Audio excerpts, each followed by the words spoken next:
ഇന്ന് ഞങ്ങളെല്ലാവരും കൂടെ എൻ്റെ തറവാട്ട് അമ്പലത്തിലേക്ക് പോവാണ് കേട്ടോ. അപ്പോൾ കുഞ്ഞുമാനേട്ടൻ്റെ ഓട്ടോക്കെയാണ് കേട്ടോ പോകുന്നത്. അമ്പലത്തിൻ്റെ തൊട്ടടുത്തുള്ള വീട്ടിൽ ഇതേ ഞങ്ങളുടെ ലിയോനെ പോലെ തന്നെ ഒരു നായ അവിടെ ഉണ്ടായിരുന്നു കേട്ടോ. പക്ഷെ ലിയോനെ പോലെ അല്ല കേട്ടോ, കൂടെ അങ്ങനെ ഇളക്കി മറക്കിണ്ടായിരുന്നു കേട്ടോ ആള്. അപ്പോൾ ഇതാണ് കേട്ടോ ഞങ്ങളുടെ തറവാട്ട് അമ്പലം. എല്ലാ മലയാള മാസത്തിലെ ആദ്യത്തെ ചൊവ്വാഴ്ചയാണ് കേട്ടോ ഇവിടെ പൂജ ഉണ്ടാവാറുള്ളത്.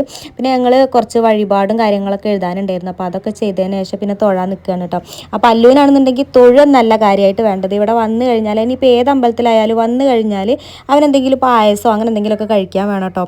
അപ്പോൾ അത് കിട്ടാൻ വേണ്ടിയിട്ടാണ് കേട്ടോ ഇങ്ങനെ ചെറുതായിട്ട് ഇങ്ങനെ കുറുമ്പ് കാട്ടണുണ്ടായിരുന്നുള്ളൂ കേട്ടോ. പിന്നെ ഇതെൻ്റെ ഫ്രണ്ട് അശ്വതിയാണ്, അശ്വതീൻ്റെ മോളാണ്, അശ്വതീൻ്റെ അമ്മയാണ്. അശ്വതീൻ്റെ അമ്മ അവളുടെ അമ്മ മാത്രമായിട്ടല്ല, ഞങ്ങളുടെ രമ ടീച്ചർ, അതായത് എൻ്റെ അംഗനവാടി ടീച്ചറാണ് കേട്ടോ. നമ്മുടെ ലൈഫിലെ ആദ്യത്തെ ടീച്ചർ എന്നൊക്കെ പറയുമല്ലോ, അതാണ്.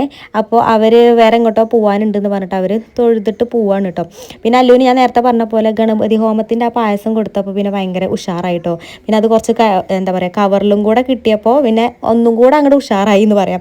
അങ്ങനെ പിന്നെ ഞങ്ങൾ തൊഴലും കാര്യങ്ങളൊക്കെ കഴിഞ്ഞതിന് ശേഷം അവിടെ ഉപ്പുമാവും ചായയൊക്കെ ഉണ്ടായിരുന്നു. അപ്പോൾ അത് കഴിക്കുകയാണ്. ഇതേ ഉപ്പുമാവും ഇതേ സ്റ്റൈലൊക്കെ തന്നെ ആയിരിക്കും നമ്മൾ വീട്ടിലും ഉണ്ടാക്കുക. പക്ഷെ എന്താണെന്നറിയില്ല, എനിക്ക് അമ്പലത്തിൽ നിന്ന് കിട്ടുമ്പോൾ ഭയങ്കര ടേസ്റ്റ് ആയിട്ട് തോന്നാറുണ്ട് കേട്ടോ. ഇനിയിപ്പോൾ ഉപ്പുമാവിന് മാത്രമല്ല, അവിടുത്തെ ഉച്ചഭക്ഷണം ആയാലും അങ്ങനെ തന്നെയാണ് കേട്ടോ. അമ്പലത്തിൽ നിന്ന് കഴിക്കുമ്പോൾ ഒരു പ്രത്യേക ടേസ്റ്റ് ആയിരിക്കും. പിന്നെ അവിടെ അന്ന് 3 കുട്ടികൾക്ക് ചോറൂണുണ്ടായിരുന്നു. അപ്പോൾ അതും കൂടെ കഴിഞ്ഞിട്ട് അത് കഴിയാൻ നിന്നില്ല, ഞങ്ങൾ അപ്പോഴേക്ക് പോരുകയാണ് കേട്ടോ. കാരണം അമ്മയ്ക്ക് തിരിച്ച് മാവേലിക്ക് പോകാനുണ്ടല്ലോ. അപ്പോൾ ഓട്ടോൻ്റെ ബാക്കിൽ സ്ഥലമില്ലാത്തതുകൊണ്ട് ഉണ്ണീനെ അങ്ങോട്ട് മുന്നിലേക്ക് തട്ടിയിട്ടുണ്ട്. തിരിച്ചു പോണത് ഞങ്ങൾ കുഞ്ഞുട്ടിയേട്ടൻ്റെ ഓട്ടോയിലാണ്. അങ്ങനെ പിന്നെ വീട്ടിലെത്തി കാലൊക്കെ കഴുകിയിട്ട് ഇതേ അകത്തേക്ക് കയറാണ്. അബി ഞങ്ങളുടെ കൂടെ പോന്നിട്ടുണ്ടായിരുന്നില്ല, ചെറിയൊരു മടിയിട്ട് പോരുന്നില്ല എന്ന് പറഞ്ഞതുകൊണ്ടാണ്.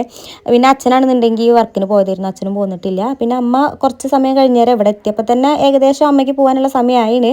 അങ്ങനെ അമ്മതേ മാവേലിക്ക് പോവാണ് കേട്ടോ. പിന്നെ അത് കഴിഞ്ഞേരം അഞ്ചു വിശക്കുണ്ട് എന്ന് പറഞ്ഞിട്ട് അവിടുന്ന് ഉപ്പുമാവ് ചായ കഴിച്ചാൽ വന്നത്. പക്ഷെ എന്താ വീട്ടിലെത്തിയപ്പോൾ ഭയങ്കര വിശക്കുണ്ട് എന്ന് പറഞ്ഞിട്ട് ദോശയും ചട്നിക്കറിയൊക്കെ ഉണ്ടാക്കി കഴിച്ചതാണ് കേട്ടോ, അപ്പടെ ഉണ്ടാക്കിയതാണ് കേട്ടോ. അപ്പോൾ അവൾ കഴിക്കണ കണ്ടപ്പോൾ എന്തോ എനിക്ക് ഒടുക്കത്തെ വിശപ്പ് ഇവിടെ നിന്നോ അവിടെ വന്നു. അത് പിന്നെ അങ്ങനെയാണല്ലോ, ഒരാൾ കഴിക്കുന്നുണ്ട് എന്ന് പറയുമ്പോൾ നമുക്ക് വിശപ്പില്ലെങ്കിൽ നമുക്കൊന്ന് കഴിക്കണം എന്ന് തോന്നും. അതിൻ്റെ ആ ഒരു ടേസ്റ്റ് അറിയാം. പിന്നെ പ്രത്യേകിച്ച് എൻ്റെ ഒരു ഫേവറേറ്റ് ബ്രേക്ക്ഫാസ്റ്റും കൂടിയാണ് ഈ ദോശയും ചട്നി.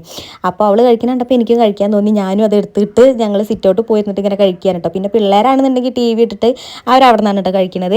അത് കഴിച്ചുകൊണ്ടിരിക്കുമ്പോഴാണ് ദൈവമേ ഒടുക്കത്തെ ഇടിയും മിന്നലും മഴയും. മഴ പിന്നെ ആർക്കും വലിയ കുഴപ്പമില്ല, എല്ലാവർക്കും നല്ല ഇഷ്ടമാണ്, ആസ്വദിക്കാം. പക്ഷേ ഇടിയും മിന്നലും അതെല്ലാവർക്കും ഭയങ്കര പേടിയാണ് കേട്ടോ. അത് നിങ്ങൾക്ക് ഈ ഒരു കിടത്തം കണ്ടാൽ തന്നെ മനസ്സിലാവും. ആ ഒരു ഇടി വെട്ടിയതോടുകൂടി എല്ലാവരും റൂമിലേക്ക് അങ്ങോട്ട് ഒത്തുകൂടി. അപ്പം ഏതായാലും ഈ വീഡിയോ ഇവിടെ അതിൻ്റെ പെയ്യാണ്. കൂടുതൽ വിശേഷങ്ങളൊക്കെ ആയിട്ട് നമുക്ക് അടുത്ത വീഡിയോയിൽ കാണാം കേട്ടോ.